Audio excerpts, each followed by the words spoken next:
सातारकर, मी सात Shaikh from Balaji mobile. मी आज तुमच्यासाठी एक नवीन फोन घेऊन आलेलो आहे, ओप्पो रेनो 15C.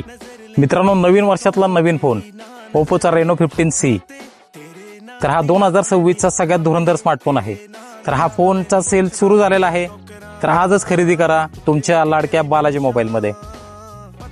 तर मित्रांनो, खरेदी करा रेनो 15C आणि या फोनवरती तुम्हाला मिळणार आहे धमाकेदार ऑफर्स. हा फोन तुम्हाला मिळणार आहे 0 डाऊन पेमेंट वरती आणि ह्या फोन सोबत तुम्हाला मिळणार आहे 10% पर्यंतची कॅशबॅक. आणि हो, एवढंच नाही तर बालाजी मोबाईल्स कडून तुम्हाला आकर्षक गिफ्ट सुद्धा. तर मित्रांनो, एवढंच नाही तर या फोनमध्ये इंडस्ट्री मधला सर्वात वाईड अँगल कॅमेरा दिलेला आहे, जो आहे 50 मेगापिक्सेलचा. तर मित्रांनो, एवढंच नाही तर हा फोन आहे तुम्हाला IP66, 68 आणि 69. त्यामुळे हा फोन पाण्यात जरी पडला तरी काळजी करू नका. तर हा फोन खरेदी करण्यासाठी आजच व्हिजिट द्या तुमच्या हक्काच्या आणि लाडक्या बालाजी मोबाईलला.